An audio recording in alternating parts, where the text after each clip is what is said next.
Hey, your friendly neighborhood quarter guy here. Really, Fine Brothers? You really think you can get away with this? Trying to trademark a kind of video that's been going around on YouTube before you even came into existence on YouTube? Really? You really think that's gonna fly? So basically, for those of you who don't know, the Fine Brothers have recently launched this thing called React World, where basically you can license your reaction videos on their thing and for apparently nothing but whatever gets them publicity. They think they can corner the market on reaction videos? I'm sorry, but that alone is just gonna trigger tons of backlash, and to be honest, is really stupid. You cannot own a formatted video. That's like if I tried to trademark countdowns. I would never be able to get away with that. Sony tried to trademark the term Let's Play. That failed. King, the guys behind Candy Crush Saga, they tried to trademark the words Candy and Saga. That failed. So, do you really think that the Fine Brothers are really gonna get away with crap like this? No. It's just stupid. It's like, but from what I understand, the Fine Brothers are just being greedy and short-sighted and trying to trademark something that they don't own. It's just wrong. And regardless of your opinion on reaction videos, you gotta admit, this is just messed up.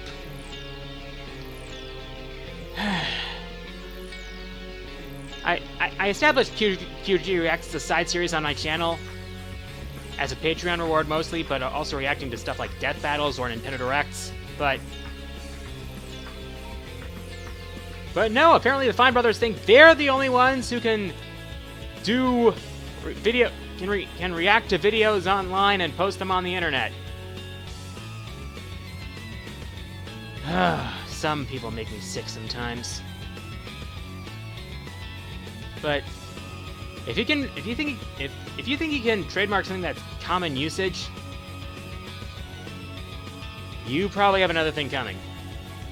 And considering the backlash that the Fine Brothers have gotten already, they might end up backpedaling. They sure as hell better, because seriously, just the very idea is really ticking me off. So, for my question of the week, what are your opinions on the Fine Brothers fiasco? As always, leave your answers in the comments below. I'll pick my favorite answers and feature them on next week's episode. Here are last week's winners.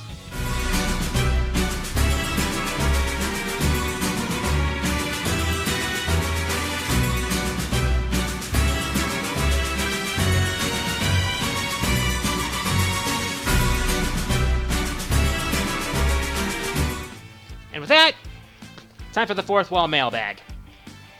As always, send me your questions via YouTube messages. I'll pick my favorite ones, the ones I can answer best, and feature them on next week's episode.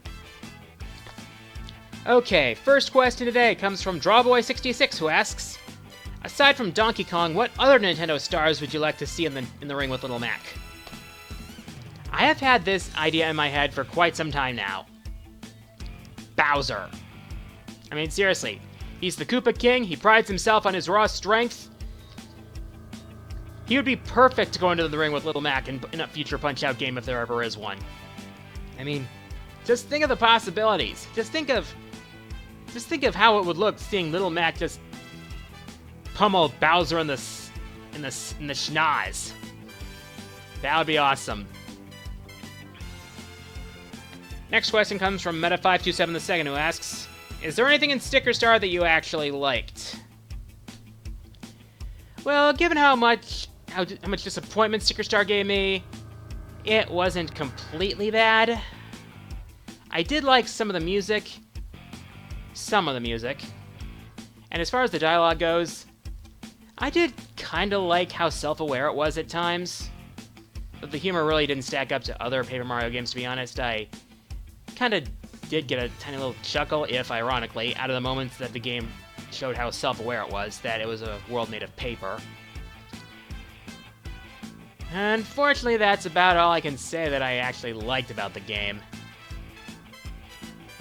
Next question comes from Darkhawk the Bad, who asks, out of all the KOF boss themes in the franchise's history, which ones would you say is your favorite?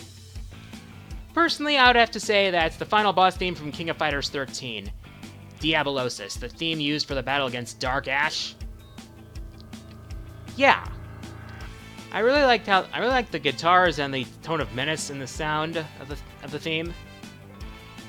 That's why it's my favorite boss theme in the series.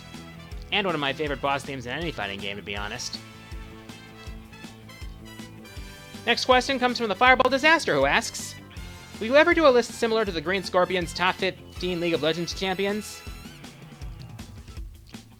I actually have that idea on the back burner, sort of. I might do it at some point, I might not. Not sure at this point. Of course, with so many champions, my list would be different from everyone else's, because not everyone is me, obviously. Final question this week comes from Daniel King, who asks, have you watched One Punch Man? Well, I've watched the first episode so far. Gonna have to watch the rest.